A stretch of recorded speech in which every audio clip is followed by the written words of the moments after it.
one story is that there was a chassid. This is not in Lubavitch. This is from Slonim, I think it was. But there was a man who used to come to his Rebbe, and when before leaving would ask for blessings. In particular, he would ask for the blessing of being a father. And the Rebbe never actually either blessed him about that or sort of gave a general blessing, but the chassid was always aware that the Rebbe had never personally blessed him with emphasis that you will be a father. So one time he goes, I think it was Slonim. He goes to Slonim, and he goes into the Rebbe, and the Rebbe gives him like a general blessing, and he left, not uplifted, he left very sad. When he comes out, his fellow Hasidim saw him and asked him, why is he so down? I mean, after all, he's in Slonim, he's with the Rebbe. He said, well, I keep on asking for this particular bracha, and I'm not receiving it. So they began to cheer him up. They took out some whiskey, and they sat down, and they sang, and they began to cheer him up by telling him, you should know that the bracha comes just by believing. And even if the Rebbe didn't say it, the fact that you saw the Rebbe and you got a general blessing certainly includes it. And everyone blessed him, basically, that he should have a child. He stayed a while in Slonim, and before leaving, he once again came into the Rebbe to say goodbye, and once again put in his kvittel, in his paper, a request to be a father. And the Rebbe looked at him and asked him, have you gone to another Rebbe? Because I see from your handwriting, don't ask me how they do that, how they actually know these things, but I see that this blessing will go into fruition. So he said, no, chas v'sholom, Rebbe, you're my Rebbe. He said, yes, but I never really gave you an explicit blessing because I did not see that, so to speak, in your mazel. So he says, well, I went to the Hasidim and they cheered me up and they blessed me. So he said, you should know that this blessing that will befall you is actually in the merit of the Hasidim. Essentially, blessings from Hasidim and in general, blessings from good friends have an effect very differently than a bracha from a tzaddik. But he says that before leaving, it's good to get these brachas from good friends. But then it's interesting how he ties it in together with they never say farewell. They never go away from each other. Wherever they are, they're one family. How is that connected to you should get a blessing from your good friend? So again, I do not know the answer to this, but what comes to mind for me is that the blessing of a good friend accompanies you. So it's almost as if you're never traveling alone. Because we are one family. I want to ask you a question. If you don't see your brother or your sister or your father or your mother for a while or for a long while, does that make you any less of a brother, any less of a sister, any less of a parent? There's no, being a close relative stays with you whether or not you're in the presence of the close relative. So it would seem that a good friend is with you wherever you might be, just like a family member.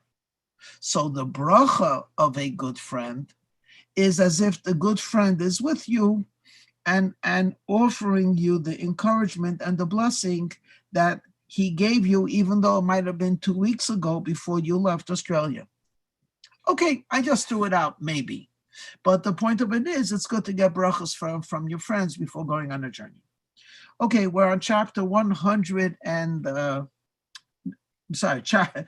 100, we're chapter 11 on page 198. We started yesterday. And though chapter 10 ended off with the idea that there are two stages in tshuva, tshuva tata, tshuva ilah. One is with a seriousness or with a contriteness of spirit, and one is with joy. And because it's difficult to do it together at the same time, you should break it up into different times of the day, whether it be a midnight prayer followed by a morning prayer, or maybe once a week on a Thursday night followed by a Shabbos. But in chapter 11, he changes and he says, even though in Tshuva there is such an order, however, there's still the concept of actually doing it at the same time. What does that mean, doing it on the same time? So the Zohar tells a very interesting episode. Rabbi Shimon ben Yochai had a son who was a very great sage and a very great saint. And one time, Rabbi Shimon ben Yochai gave a teaching to his son, I think, and the teaching was a very profound insight that now that the temple was destroyed, this and this is taking place. This idea that that this beautiful thought of what was happening, so to speak, in heaven and its effect on earth caused Rabbi Eliezer tremendous joy. It was just so profound, so beautiful, so uplifting. But at the same time, this whole idea that was taking place is coming. Why? It's coming because the temple was destroyed. So from one perspective, he was aware of the God being in exile. The temple was destroyed, and yet from another side, because the temple was destroyed, there was a cause. This was the cause of a great teaching, which caused him great joy. So at the moment that he heard this teaching, one side of him was sad about the destruction, the other side was joyous. Let me stop over here and just tell you a beautiful story which demonstrates of this concept. This is a very beautiful story. It's a longish story, but I'll condense it. One of the great Hasidic leaders in Hungary, his name was Reb Moshe Leib Sasova. He had a very interesting beginning to the Hasidic movement because he was actually a tremendously profound Torah scholar, very pious, and he was a practicing halachic judge. And when he was in Hungary, I believe, and hearing about the Hasidic movement in Poland, he only heard about miracles, he heard about excitement. It didn't touch him. He was a Jew, a holy Jew, who understood that a holy Jew studies the code of law and practices it, studies the Talmud and is engrossed in it, etc. And prays legally at the right time. This whole concept of davening a little bit later to prepare yourself, none of the Hasidic practices were moving to him. Interesting enough, he had a son-in-law who was a Hasid, and his son-in-law met all of the requirements of being pious and knowledgeable, but he had, in addition to that, he was also a Hasid. So the father-in-law was intrigued. He admired his son-in-law, saw the way he acted, and said, if he's a Hasid, there must be something more to it. And the son-in-law convinced him to travel to Poland, where he would go to Lublin, and over there he would meet, at that time, the Hasidic master, the Choza, the seer of Lublin, whose name was Rabbi Yaakov Yitzchak. I think his last name was Horowitz. Rabbi Yaakov Yitzchak, the seer of Lublin, the Choza of Lublin. When he decided to make this trip, he decided that he would basically ask the Rebbe what was most bothering him. And that was that Jewish people are in exile, the Holy Temple is destroyed, and Hasidim never stop celebrating that they're Jewish. And they always talk about the importance of joy. And he, as a very pious, holy Jew, sorrowed over the fact that the temple was not built and that the Jews were in Gullus and God is in Gullus. And it really bothered him. How could Hasidim overlook this obvious truth of that the temple is destroyed, God's house is destroyed, and God himself is homeless, as if to say. In other words, the place of the Shekhinah is in Eretz Yisrael, and it's not there. So that was his primary issue. He decided that if that could be resolved, then he would then be able to resolve many other things about what he had seen and heard from the Hasidic movement. He finally traveled to the Choz of Lublin, and before he was even able to ask the question, the Choz gave him the following story. He says, Moshe Leib, let me tell you something very interesting. He said there was once a king who had a beautiful palace and a wonderful surrounding, but he enjoyed hunting. Of course, if you're hunting and it's a true hunt, you can't go with a lot of noise because all of the animals will run away.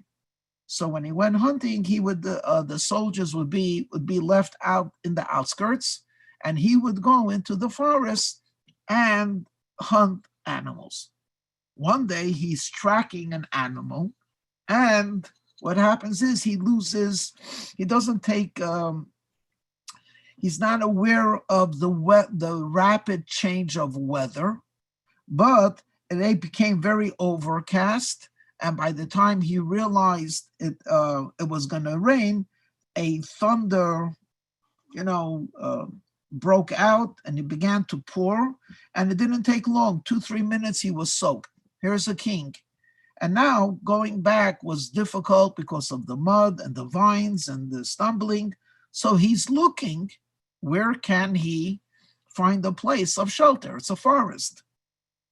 As he's going along in this wetness and uncomfortable place, he comes to a shack. Actually, this was the king's own forest. And one of the things that they had was like a watchman whose job was to make sure that no one else hunts. This is the king's private. So when he saw the shack, he was very excited. He has shelter. Knocks on the door. The fellow opens up, sees the king, and almost dies. He immediately brings him in, and the king says, "My good man, can I stay here?" He says, "Your Majesty, everything is yours." And he quickly makes the fire. The king is so uncomfortable that he gives him a change of clothing, which is really from a watchman. And the king says, "Do you have something for me to eat?" And he says, "All I have is a little cheese and I have a goat, so I'll go out and milk it." He gives him the food, and the lodging is of a pauper. And the king is exhausted, so he goes to sleep on a straw mattress. A couple of hours later, the rain stops. Of course, the soldiers quickly come in to start looking for the king.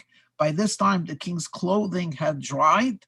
And when there's a knock on the door, the fellow opens up and they say, "Have you seen the king?" He says, "1 second." The king gets dressed up and says to the woodchopper, "I will not forget your kindness." And he starts walking out towards from the door to the soldiers. As he's about to leave, the woodchopper begins to cry. Not the woodchopper, I mean the forest watchman. King turns to him and says, "Why are you crying?" He says, "Your Majesty, the honor that you gave me by gracing my humble abode is something that I never imagined. I will never forget. And this will be part of my family's legacy forever and ever. That I, the insignificant nobody, was able to host His Royal Majesty. But I cry because His Royal Majesty didn't deserve to be in my house. My house is a simple house. His Royal Majesty deserves to be in a palace with all of the beauty. So he then looked at Rav Moshe Leib and he says, you see, it is possible to be sad that HaKadosh Baruch Hu, the Holy One, blessed be He, is away from His beautiful palace, from the holy temple and from the holy land. And He's in exile. But it's also at the same time we are acknowledging the pain of God being away from where He should be or deserves to be or suitable to be. At the same time, we celebrate. So where is God in exile? He is in our home. He is in our house. Even simple people who never would be able to serve in the temple today in exile can actually host the Almighty. This particular story captivated Rav Moshe Leib, and from that day onwards became a devoted student of Chassidus, a Chassid of Reb Chosa of Lublin, and enthusiastically brought back the Chassidic way of life to Oyel, where he was the Rav. So is it possible to have sadness and joy at the same time? So in the case of the story that I just told you, here's a man who is sad for the king, but joyous that he's in the presence of the king. He never would be in the presence of the king were it not to have been for this fortunate rainstorm, which is unfortunate for the king, but for the person who eagerly dreams of doing something for the king, seeing the king. So you could have both. So in the story of the Zohar, which obviously is way, way before the story that I just told you of the Hasidic master, when the great student of Rabbi Shimon ben Yochai heard a teaching of which emphasized two things. Hashem is not in the Beis HaMikdash because of the destruction. And at the same time, because that he's not in the Beis HaMikdash, there's something taking place. I don't know what particular teaching it was, but because of the lack of the temple, this and this is taking place. At that time, he had joy from the teaching and from the closeness, as well as the bitterness and the tear of Hashem's exile. So this is what he's saying in chapter 11, though he said in chapter 10 that really these two separate emotions actually most appropriately need a separation of time, and in a sense, place of the soul, yet it is possible to have it at the same time. You see, you have to understand, I mentioned this yesterday, but I'll try to explain it a little bit better today. If you're in a very bad mood, it's very hard to appreciate beautiful music. If you're very sad, it's hard to appreciate good food. If you're very, down, even interesting conversation does not interest you. On the other hand, if you're really, you're up there, you're just exuberant, you're so happy, I think the word is ebullient, then if the food is not so great, you enjoy everything. So in the physical world, two competing emotions cannot exist at the same time. It's either this or it's that. You alternate. But in the spiritual world, you actually can have two opposites at the same time. For example, a person can love God and fear God. at the same time. Loving God can include the sense of how close Hashem is to me, and fearing God could be exactly for the same reason. Hashem is in my room and he's watching me. How dare I do what I'm doing? You can have these two emotions. Obviously, the explanation is connected. The difference between the physical and the spiritual. One of the most obvious differences between what we call the physical and the non-physical is the concept of mass or space. The more physical something is, the more space, or the more, I use the word mass, I think it's correct, the more mass it contains. So if you have a table, you can't put something in that. You can't put a couch where the table is. You have to remove the table before you put in the couch. But when we talk about things which are non-physical, it could be as starting with something as basic as gas. We could fill if a room is filled with straw, you can't put something in that room until you take out the straw. But if it's gas, you could put in one gas and another gas, even if the two gases will have a bad interaction because they're non-physical. How much food can you put into your stomach? After a while, there's no more food available. Not available, there's no more food, there's no more room for the food. How many thoughts can you put into your mind? The answer is infinite. So in the physical world, where there are physical dimensions, the more concrete they are, the less room there is for something else. But when we talk about the world of spirituality, now it's possible to put more than one thing in the same place.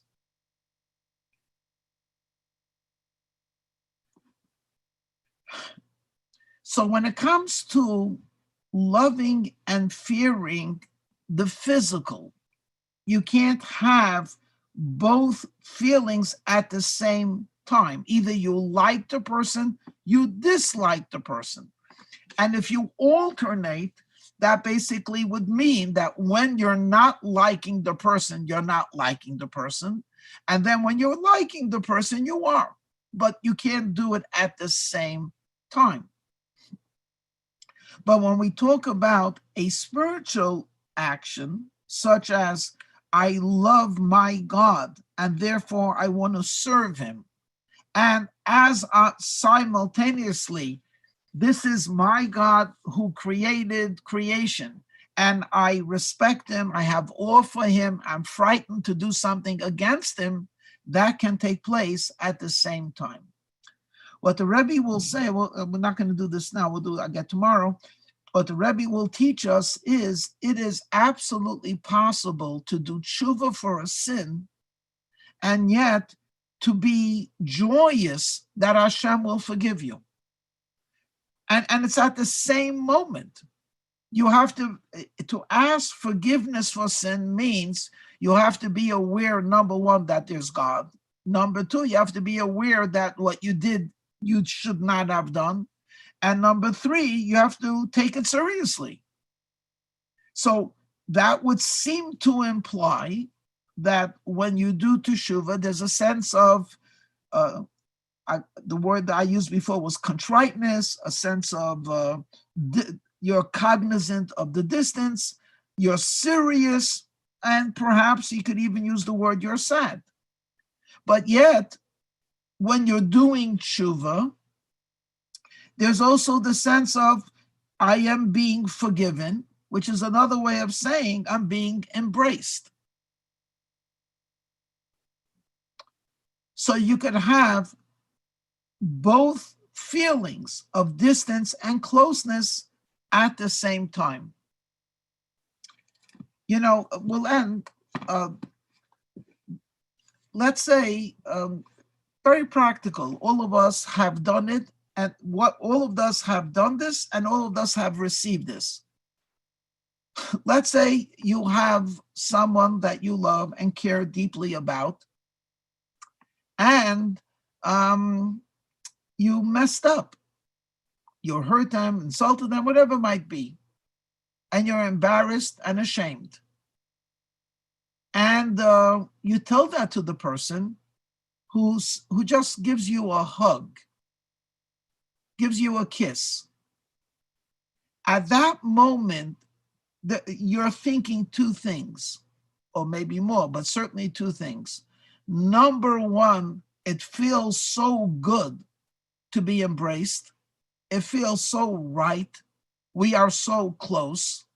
And at the same time, you are aware of what you did wrong becomes even stronger. Like, how can I have done this to such a wonderful person? So there's that distance and closeness that's taking place. I guess the word would be simultaneously. So when a person, and we'll read these words in the Tanya tomorrow, when a person will ask Hashem for forgiveness, he's asking Hashem, so he's being aware of the fact that he wronged God.